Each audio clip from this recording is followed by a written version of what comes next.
Welcome to Eureka Epoch, bringing Urantia Book insights to life through storytelling, visuals, and inspired exploration. Subscribe for thought-provoking content. The Grand Hall of Cana, filled with a scent of celebration, stood before the eyes of the gathered multitude. 1,000 souls, be they from Galilee, Judea, or beyond, had gathered in anticipation, drawn by the whispered promises of a day unlike any other. And amid them stood he, the one who was known yet unknown, whose presence stirred both reverence and expectation. Jesus of Nazareth, humble in countenance, was but a servant to his Father's will.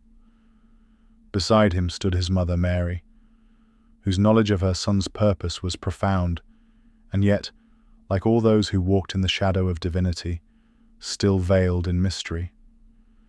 His apostles, brave yet still in the early stages of understanding, watched him, waiting for a sign.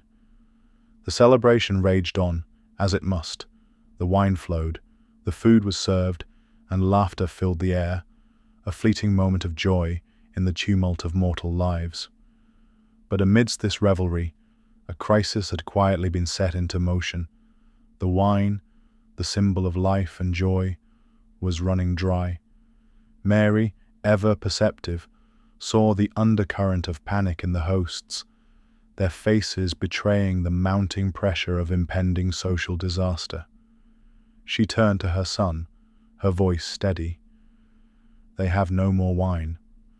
He, the Son of the Father, whose understanding of time and purpose stretched far beyond the mortal mind, regarded her calmly. "What have I to do with you, woman?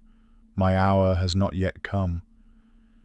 Yet there was more than mere reluctance in his words. A pause, a moment of hesitation. He who was to change the very course of history stood at the crossroads of divine destiny, ever mindful of his Father's will. But Mary, understanding as only a mother could, spoke to the servants without further word. "Whatever he tells you, do it."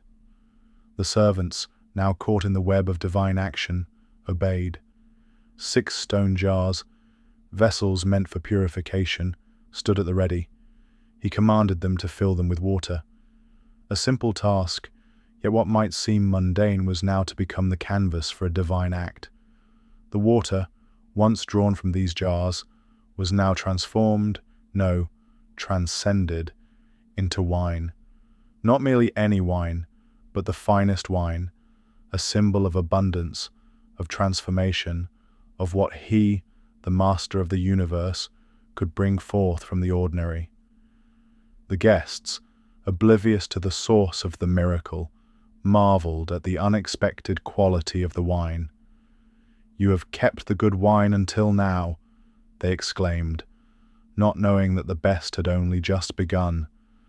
And so it was that Jesus, in his first public manifestation of divine power, performed a miracle, not to dazzle or to distract, but to show forth the eternal truth, that in the Father's will, even the simplest of things could be made extraordinary. The miracle was not for the crowds. It was for the few who would listen, who would see with eyes unclouded by doubt and hear with hearts attuned to his truth.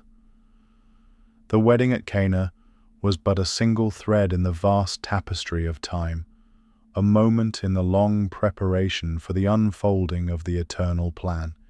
Yet it marked the beginning of a revelation of what was to come, of the power he held within him, a power not for the sake of power, but for the salvation of all. For he who had come to conquer not with force of arms, but with love, wisdom, and truth, had begun his work. And as he stood there, among his people, his apostles at his side, he knew that his path would lead him to many such crossroads, where his will would be tested, where his Father's plan would unfold, and where, in the end, the eternal victory of light over darkness would be realized. So it began, and so it would end. not in the pomp of earthly kings, but in the quiet, eternal triumph of the divine will.